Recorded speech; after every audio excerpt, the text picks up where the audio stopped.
Hello everyone, आज हम देखेंगे एसओएल में एडमिशन लेने के लिए आप लोगों को एबीसी आईडी और डीईबी आईडी कैसे बनानी है। लेकिन उससे पहले कुछ इंपॉर्टेंट बातें हैं जो मैं आप लोगों के सामने रखना चाहता हूं। नंबर एक, अगर आपने एबीसी आईडी पहले कभी बना रखी है, स्कूल लेवल पर ही क्यों ना हो या ग्रेजुएशन लेवल पर भी क्यों ना हो, तो आप लोगों को दोबारा से बनाने की ज़रूरत नहीं है। आप उसी एबीसी आईडी की मदद से डीईबी आईडी बनाओगे और अपना फॉर्म भर दोगे। ठीक है। नंबर दो, देखो आपका जो आधार कार्ड है ना, उसमें आपकी डिटेल्स एकदम सही होनी चाहिए। खास करके आपका नाम, डेट ऑफ बर्थ और जेंडर, क्योंकि ये डिटेल आप अगर अपने एडमिशन फॉर्म में भरोगे, उससे अगर मिसमैच हो गई आधार कार्ड से तो फॉर्म भरने में आपको परेशानी हो सकती है। इस बात का ध्यान रखें। तो कोई घबराने की बात नहीं है, आप चीज़ों को करेक्ट करवा लीजिए पहले, उसके बाद भी आप अपना फॉर्म वगैरह भर सकते हो, एबीसी या डीईबी आईडी बना सकते हो। और नंबर तीन, आपके आधार कार्ड से कोई ना कोई फ़ोन नंबर लिंक होना चाहिए, क्योंकि उसी फ़ोन नंबर पर आपकी जो ओटीपी वगैरह आता है वो आएगा। तो इसलिए एबीसी आईडी बनाने के लिए फ़ोन नंबर भी कोई ना कोई लिंक होना चाहिए ना। अब हम डिस्कस करते हैं कि ये एडमिशन के लिए एबीसी और डीईबी आईडी कैसे आपको बनानी है। तो सबसे पहले एबीसी आईडी बनाने के लिए हम इस ऑफिशियल वेबसाइट पर आ गए हैं, जिसका लिंक आपको डिस्क्रिप्शन में मिल जाएगा। यहाँ टॉप राइट कॉर्नर में लॉगिन का ऑप्शन है, इसमें क्लिक कीजिए। स्टूडेंट का ऑप्शन है, इसमें क्लिक कीजिए। आपको इस पेज पर ये लोग ले आएंगे। अगर आपने पास्ट में कभी भी डिजी लॉकर पे अकाउंट बनाया है तब तो आप लॉगिन करेंगे, और अगर आपने कभी भी डिजी लॉकर पे अकाउंट आज तक नहीं बनाया हो तो उस कंडीशन में आप साइन अप करोगे। तो हम अज्यूम कर लेते हैं किसी का भी अकाउंट बना हुआ नहीं है, तो पहले हम साइन अप करके अकाउंट बना लेंगे। यहाँ पर अपना मोबाइल नंबर लिखोगे और जनरेट ओटीपी पर क्लिक करोगे। जनरेट ओटीपी पे क्लिक करने के बाद यहाँ पे आइडेंटिफिकेशन टाइप का ऑप्शन खुल जाएगा, जिसे आप सेलेक्ट करोगे।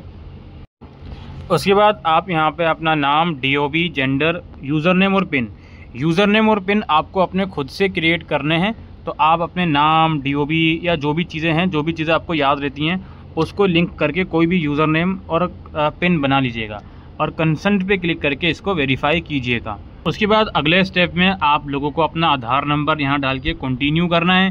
फिर जो भी आपका फ़ोन नंबर लिंक होगा आधार से, उसमें ओटीपी जाएगा, ओटीपी डाल के सबमिट कर देना है। तो आपका रजिस्ट्रेशन वाला स्टेप कंप्लीट हो गया। अगर आपने रजिस्ट्रेशन पहले करा होगा तो ये वाला स्टेप आगे नहीं बढ़ेगा, इसमें ऑलरेडी शो कर देगा फ़ोन नंबर डालते ही कि भाई ये अकाउंट ऑलरेडी एग्जिस्ट है। फिर आपको लॉगिन करके करना पड़ेगा। ठीक है ना। अब हमारा अकाउंट बन गया, मतलब रजिस्ट्रेशन हो गया। अब हम लॉगिन करेंगे। लॉगिन वाले पेज पे हम आ गए हैं। लॉगिन के लिए तीन ऑप्शन हमारे पास हैं, मोबाइल नंबर और पिन, या फिर हम इस पर क्लिक करेंगे पिनलेस ऑथेंटिकेशन भी हो जाएगा, या यूज़र नेम और पिन, या आधार और पिन। तो जो भी ऑप्शन आपको सूटेबल लगे उसमें क्लिक करके, हालांकि हम मोबाइल पे क्लिक करेंगे, मोबाइल नंबर और जो पिन हमने जनरेट करा है उसकी मदद से हम साइन इन करेंगे।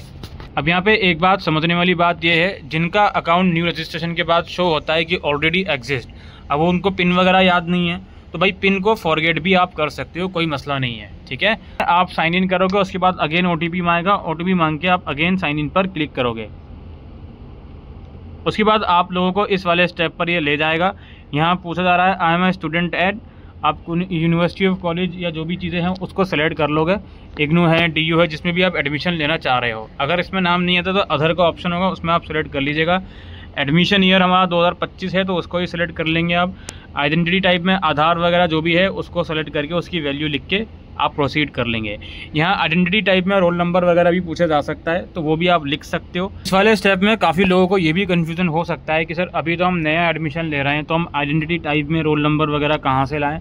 तो बिल्कुल ये इशू आ सकता है। तो आप या तो अपना कंट्रोल नंबर जो भी आपका जनरेट हुआ है एडमिशन फॉर्म के टाइम पर, कंट्रोल नंबर तो आई थिंक सबका जनरेट हो जाता है, वो भी आप यहाँ पर लिख सकते हो, ऐसा कोई प्रॉब्लम वाली बात नहीं है। ठीक है। एडमिशन ईयर 2025 ही लिखोगे तो उसमें भी कोई दिक्कत वाली बात नहीं है, और इसको सबमिट करोगे।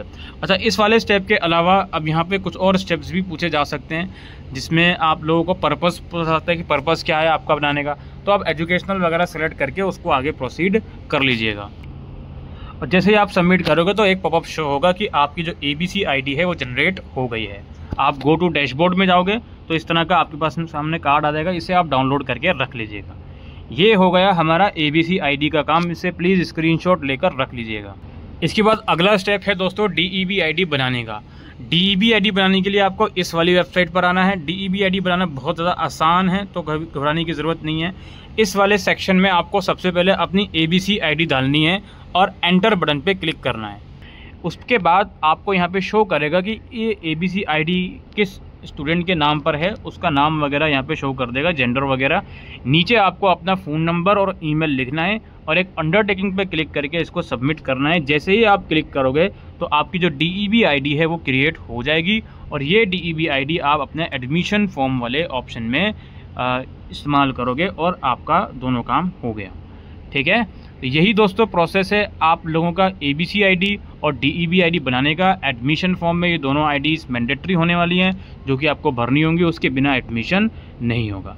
तो उम्मीद करते हैं दोस्तों आपको आज की इस वीडियो में दी गई जानकारी यूज़फुल लगी हो, तो वीडियो को शेयर कीजिएगा। कुछ क्वेरीज़ हैं तो कमेंट सेक्शन में लिखकर पूछ सकते हैं। Thank you.